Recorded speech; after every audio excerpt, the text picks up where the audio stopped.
So I feel like I owe you guys a little bit of an apology. Started the Sawmill Shed series maybe a little over 8 months ago, and I have yet to give you guys an update. So here we go. So I have the building. I have most of the posts cut, and I have almost all of the grading done where the building is going to go. The problem is I got about 2 weeks to do the grading, and I had about a week to do the sawing on the posts and the purlins, and I've not had any time since then to work on this structure. I did get a local fabrication shop to build me some brackets for the post to set on, so I will show you guys a little clip of those. Those are pretty neat. They did a really good job on those, and they're super heavy duty. But yeah, I've got I took video of when I went and picked up the materials, the actual building itself, the metal trusses and the metal siding, or roofing rather, but I never had enough to put those together. So here you go. So today is the day. I'm heading up into the hills right now, heading to Morganton, North Carolina, to R&R Ironworks. They are exceptional people and great to work with. I'm in no way, shape, or form sponsored by them, but I want to give them a shout out anyway because it's been a good experience working with them. I ordered a 30 by 36 building, no wood, only the metal, and they gave me a call last week and told me that it was ready. So I got a little bit of free time, hooked the trailer up, and I am heading up the hill right now, going to try to make it to their place before quitting time. What we're waiting on is a little bit more grading to be finished out, and the concrete. And my issue has been I've been so busy doing custom sawing, I haven't had enough time to dig the holes for the concrete pillars and get the concrete delivered and that whole process taken care of within a set window. That needs to be done when it's dry. That needs to be done when I can dedicate a week to that particular project. There's going to be 8 pillars, 8 concrete pillars, and you know, those 8 holes, I want to dig those and get them filled with concrete within 2 days when I know it's not going to rain on them. So that's kind of been my hold up.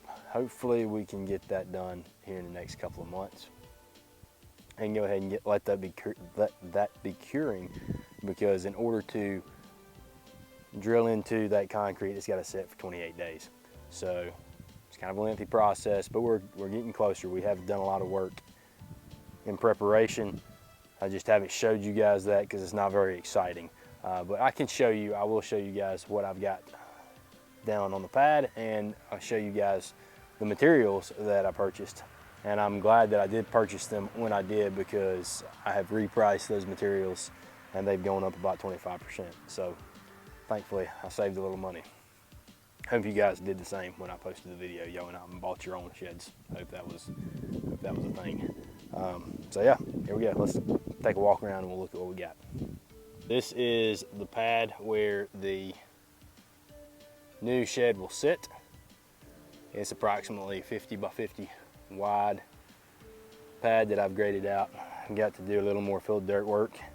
I need to fill in this spot right here beside of this tree, and I've got my dirt right there for it. Build that up a little bit. I want the water to move down and go that way and away. This will be this is where the old house sat, my great grandparents' house sat, and we did the demo on that back in the early spring.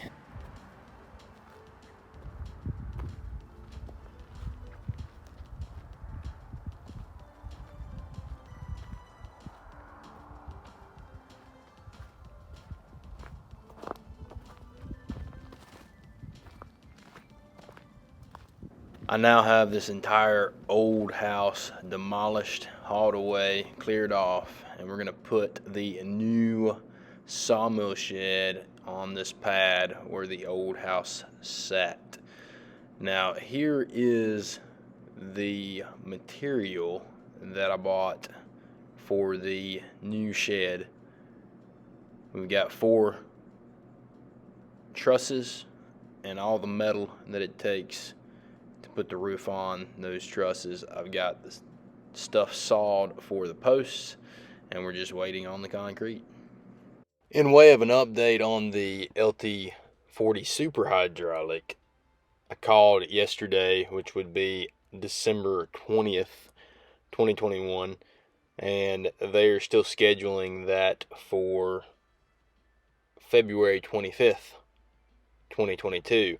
So we're still on schedule, still have that to look forward to. Now, as far as my original plan of having the new mill shed up before the 40 gets here, it's looking more and more doubtful as I encroach upon that deadline. But I remain optimistic and hopeful. And if Santa Claus decided that he wanted to bring me a 36 by 30 R&R building for Christmas and have some little elves put that up, I would be eternally grateful.